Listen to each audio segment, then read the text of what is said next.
계속해서 사도행전을 함께 살펴보고 있습니다. 오늘 말씀은 집사로 세워진 스데반이 순교하는 이야기입니다. 저는 오늘 스데반이 순교하는 오늘 말씀을 묵상하면서 미랄과 같은 사람이 생각났습니다. 미랄과 같은 사람은 어떤 사람일까? 그리고 질문하게 되었습니다. 미랄과 같은 사람이 어떤 사람인지 우리가 함께 말씀을 살펴보고 말씀을 붙잡고 함께 기도하고 싶습니다. 첫 번째로 미랄과 같은 사람은 마음을 잃지 않고 담대하다는 것을 붙잡게 되었습니다. 미랄과 같은 사람은 마음을 잃지 않고 담대합니다. 오늘 말씀 6장 15절을 보면 공의회에 앉아있는 사람들이 모두 스데반을 주목하여 보니 그 얼굴이 천사의 얼굴과 같았다. 집사로 세워진 스데반은 은혜와 능력이 충만해서 백성들 가운데서 놀라운 일과 큰 기적을 행하고 있었습니다. 그런 스데반을 유대 사람들은 싫어했습니다. 그래서 구레네 사람, 알렉산드리아 사람, 길기리아 사람, 아시아에서 온 사람으로 구성된 리버디노 회당에 속해 있는 그 사람들 가운데 몇몇과 논쟁을 벌였습니다. 그러나 지혜와 성령으로 말하는 스데반을 이기지 못했습니다. 결국 그들은 거짓 선동으로 스데반이 모세와 하나님을 모독했다는 이유로 스데반을 공의회로 끌고 갑니다. 그리고 거짓 증인들을 세워서 거룩한 곳과 율법을 거슬러 말했다. 모세가 우리에게 전하여 준 규례를 뜯어 고칠 거라고 말했다 이야기합니다. 저는 오늘 말씀을 묵상하면서 스데반의 지금 상태와 이후 스데반의 행동에 주목하게 되었습니다. 공의회에 앉아있던 사람들이 모두 스데반을 주목하여 봤습니다. 그리고 그 얼굴을 보니 그 얼굴이 천사의 얼굴과 같았다고 이야기하고 있습니다. 지금 스데반은 거짓 선동으로 끌려왔고 거짓 증인들을 세워서 거짓 증언의 이야기를 들었습니다. 그리고 이 공의회에는 그 죄 없는 예수님도 프레임을 씌워서 십자가를 지게 했던 단체들이었습니다. 자신도 지금 거짓된 프레임으로 자신을 몰아가고 있는 상태인데 스데반의 얼굴은 천사의 얼굴과 같았다고 이야기합니다. 아마 거기 공의회에 앉아있던 사람들은 이 정도면 스데반이 화를 내거나 두렵거나 뭐 어떤 제스처를 취하겠지 이런 마음으로 아마 쳐다봤던 것 같습니다. 하지만 거짓 선동으로 억울하게 끌려오고 거짓 증인들을 세워서 거짓 부렁으로 자신을 몰아가고 그렇게 앉아있는 스데반의 얼굴은 천사의 얼굴과 같았습니다. 보통 사람들은 아니 저만 해도 억울한 일을 당하거나 거짓말로 인해 자신에게 억울하게 프레임이 씌워진다고 하면 못 견디고 억울하다고 나 아니라고 호소할 것 같습니다. 그러나 오늘 스데반의 얼굴은 천사의 얼굴과 같았다고 말합니다. 그리고 오늘 읽지 않았지만 6장과 8장 사이에 7장에서 스데반은 주님을 선포합니다. 공의회 앞에서 지금 자신을 거짓 선동으로 끌고 오고 거짓 증인들을 세워서 몰아가는 사람들 앞에서 담대하게 주님을 선포합니다. 억울하고 자신이 어떻게 될지 모르는 그 상황에서 스데반은 담대하고 마음을 잃지 않았습니다. 저는 오늘 이것을 붙잡게 되었습니다. 스데반은 지금 억울한 상황이고 자신이 지금 어떻게 될지 모르는 상황에서 담대하고 그 마음을 잃지 않았습니다. 우리도 관계로 어렵고 고난 가운데 있고 억울한 일로 마음이 어려울 때 내적으로 흔들리지 않게 되기를 소망합니다. 오늘 이것을 함께 붙잡고 기도하고 싶습니다. 현대 선교의 아버지라 할 수 있는 윌리엄 캐리는 성경책과 자신의 손으로 그린 세계 지도를 항상 갖고 다녔다고 합니다. 성경 속의 예수님에게 온전히 몰두했고 예수님이 남기신 마지막 지상 명령 너희는 가서 모든 민족을 제자로 삼아서 아버지와 아들과 성령의 이름으로 세례를 주고 내가 너희에게 명령한 것을 모든 것을 그들에게 가르쳐 지키게 하라. 보아라, 내가 세상 끝날까지 항상 너희와 함께 있을 것이다. 이 명령을 생각하면서 지도 속에 끝없는 수평성 너머로 갈 것을 꿈꿔왔다고 합니다. 그리고 결국 자신이 하던 일을 그만두고 세계 선교에 뛰어들게 되었습니다. 여러 선교를 하셨지만 인도 선교를 준비하는 과정을 잠깐 나누고 싶습니다. 윌리엄 캐리는 인도로 선교를 가야 하겠다 이렇게 결단하고 사람을 모집했습니다. 의사 한 사람이 인도로 가겠다고 자원했습니다. 그런데 생각지 못한 고난이 윌리엄 캐리의 발목을 잡았습니다. 함께 가기로 한 의사가 선교 자금을 횡령하고 잠적해 버렸습니다. 그리고 윌리엄 캐리의 두 자녀가 급작스럽게 목숨을 잃고 말았습니다.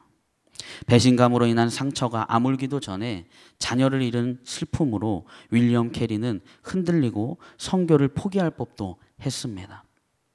하지만 윌리엄 캐리는 선교에 더욱더 집중했습니다. 그러나 엎친 데 겹친 격으로 아내 도로시는 심각한 우울증을 앓게 되었습니다. 그럼에도 이 윌리엄 캐리는 세계를 삼킬 비전을 포기하지 않았습니다. 그리고 그는 7년 동안 인도에서 사역한 끝에 한 사람에게 세례를 베풀었습니다. 인도는 각 지방마다 언어가 달랐는데 일일이 그 지방 문법책들을 정리하고 인도 토착 언어를 공부해서 신약 성경을 인도의 24가지 토착어로 번역해냈습니다. 그가 번역한 인도어 성경은 지금까지도 인도 선교사님들을 위한 튼튼한 토대가 되어주고 있다고 합니다. 스데반은 위축될 수 있었고 억울하기도 한 상황이었지만 흔들리지 않고 마음을 잃지 않았습니다. 오히려 담대하게 주님을 선포한 것을 보게 됩니다. 윌리엄 캐리는 배신의 아픔과 자녀를 잃은 엄청난 고통으로 인해 선교에 대한 마음이 흔들리고도 남을 여러 이유가 있었지만 마음이 흔들리지 않고 인도에서 사역했고 단 한 명에게 세례를 베풀었지만 그가 했던 사역은 지금까지도 많은 사람들에게 힘을 주는 토대가 되었습니다. 억울한 일을 당하고 험난한 길을 걸어가고 관계로 인해 어렵고 고난으로 인해 마음이 힘드시다면 오늘 우리 안에 계신 성령님을 함께 의지하길 소망합니다. 윌리엄 캐리처럼 스데반처럼 마음을 잃지 않고 담대하게 나아가길 소망합니다. 십자가 길 끝에서 우리를 맞아주실 그 주님을 바라보기 원합니다. 성령님, 관계로 어렵고 고난과 억울한 일로 마음이 힘들지라도 내 쪽으로 흔들리지 않게 해주십시오. 우리 안에 계신 성령님을 바라보며 마음을 잃지 않고 담대하게 살아가는 하루가 되게 해주십시오. 이렇게 첫 번째로 붙잡고 함께 기도하고 싶습니다. 두 번째로 미랄과 같은 사람은 열매를 맺는다는 것을 붙잡게 되었습니다. 미랄과 같은 사람은 열매를 맺습니다. 오늘 말씀 7장 57절부터 8장 1절을 보면 사람들은 귀를 막고 큰 소리를 지르고서 일제히 스데반에게 달려들어 그를 성 바깥으로 끌어내서 돌로 쳤다. 증인들은 옷을 벗어서 사울이라는 청년의 발 앞에 두었다.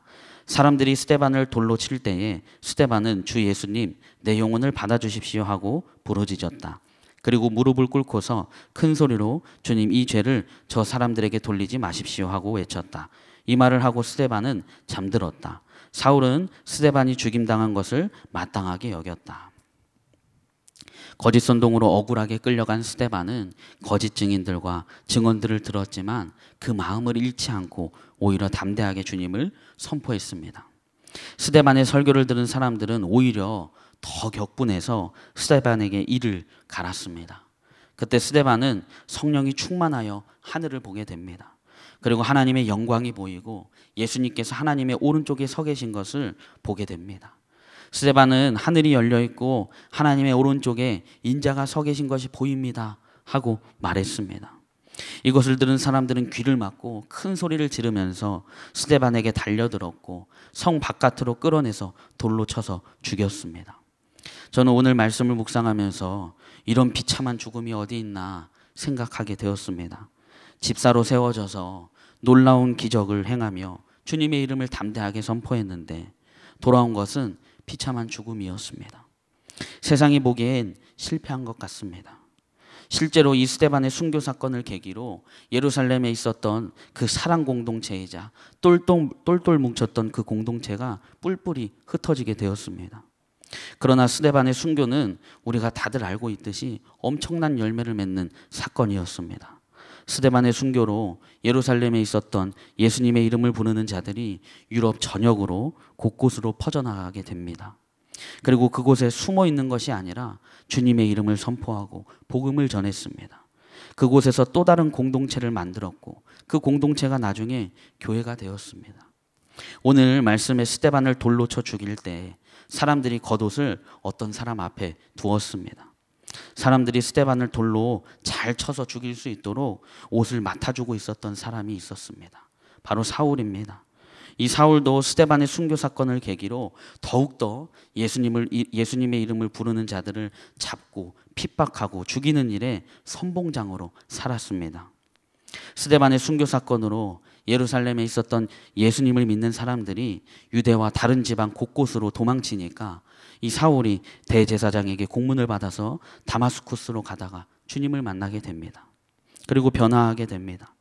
그리고 그 사울은 바울이 되어서 전도 여행을 엄청 다니면서 이방인들에게 복음을 선포하고 주님의 이름을 위해 고난을 받는 주님이 택한 주님의 그릇으로 살았습니다. 스데반은 미랄과 같은 사람이었습니다. 그냥 비참한 죽음으로 보일지 모릅니다.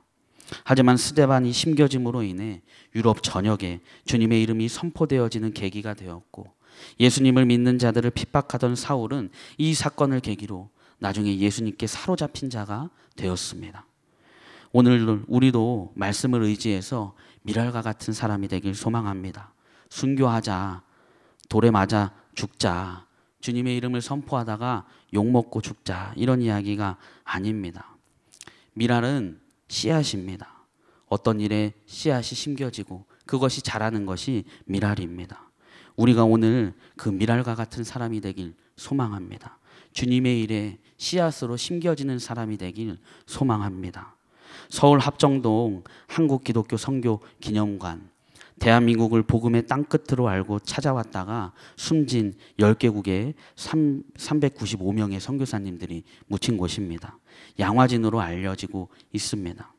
한국교회는 그 은혜의 보답의 차원에서 이곳에 외국인 교회를 설립했습니다. 선교사님들의 묘비는 생명력이 넘치는 메시지가 되어서 그곳을 방문하는 방문객들에게 영혼을 두드리고 도전을 주고 있습니다. 묘비명에 남긴 그 애절한 사랑도 가슴을 촉촉하게 적셔오기도 합니다. 안락한 자신의 삶을 마다하고 대한민국을 찾아온 벽안의 선교사님들, 풍상에 씻겨 흔적을 알아보기 힘든 빛발의 묘비명들이 예리한 표상처럼 가슴을 파고듭니다. 친구를 위하여 자기 목숨을 버리면 이보다 더 큰 사람이 없느니라, 젠슨 선교사님의 묘비에 적힌 문구입니다. 나에게는 천의 생명이 주어진다 해도 그 모두를 한국을 위해 바치리라, 캔드릭 선교사님의 묘비에 적힌 문구입니다. 나는 섬김을 받으러 온 것이 아니라 섬기러 왔습니다. 아펜젤로 선교사님의 묘비에 있는 문구입니다. 초대교회 성도들은 자신이 잘 알지 못하는 나라와 사람들을 찾아가 그들에게 담대하게 복음을 전했습니다. 많은 사람들이 순교했고 죽었습니다. 주님께서는 지금 우리에게 너희가 은혜로 값없이 받았기 때문에 너희도 값없이 나누어 주라고 말씀하십니다. 우리 예수님의 사람들 교회가 선교와 전도를 멈출 수 없는 이유입니다. 미랄은 씨앗입니다. 씨앗은 어떤 일에 심겨지고 자라는 것입니다. 오늘 우리가 주님의 일에, 성령님이 하시는 일에 미랄이 되어서 심겨지길 소망합니다. 월요일부터 금요일까지 전도팀과 함께 삼동역에서, 경기 광주역에서, 학교 앞에서 물티슈를 나누어 주고 있습니다. 작아 보이는 일이지만 그로 인해 마음이 어렵기도 하지만 기대합니다. 성령님이 우리 전도팀 안에 어떤 고백과 간증이 있게 하시는지, 그리고 우리 전도팀이 미랄이 되어서 어떤 열매를 맺게 하실지 기대하고 있습니다.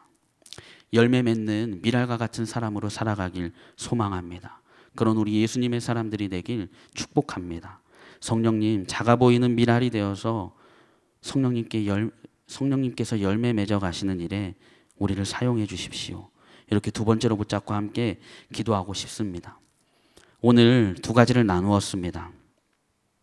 미랄과 같은 사람은 억울한 일을 당해도, 고난 가운데 있어도, 자신이 어떻게 될지 모르는 그 불안감 속에서도 마음을 잃지 않고 담대합니다. 그리고 비참해 보이는 죽음으로 보이지만 엄청난 열매를 맺게 됩니다. 오늘 우리도 미랄과 같은 사람으로 살아가길 소망합니다. 그래서 관계로 인해 어렵고 고난과 어려운 일로 인해 마음이 힘들지라도 내적으로 흔들리지 않고 마음을 잃지 않고 담대하게 나아가길 소망합니다. 그리고 작아 보이지만 미랄이 되어서 성령께서 열매 맺어 가시는 일에 우리가 심겨지길 소망합니다. 말씀을 붙잡고 두 번 나눠서 함께 기도하고 싶습니다. 첫 번째로, 성령님, 관계로 어렵고 고난과 어려운 일로 마음이 힘들지라도 내적으로 흔들리지 않게 해주십시오. 미랄과 같은 사람은 어떠한 상황에서도 마음을 잃지 않고 담대하게 나아갑니다. 오늘 우리를 미랄과 같은 사람으로 주님께서 부르십니다. 우리 안에 계신 성령님을 바라보며 그 마음을 잃지 않고 담대하게 나아가길 소망합니다. 성령님, 마음을 잃지 않고 담대하게 나아가게 해주십시오. 내적으로 흔들리지 않게 해주십시오. 우리 첫 번째로 함께 기도하겠습니다. 은혜와 진리의 성령님, 오늘도 우리의 삶을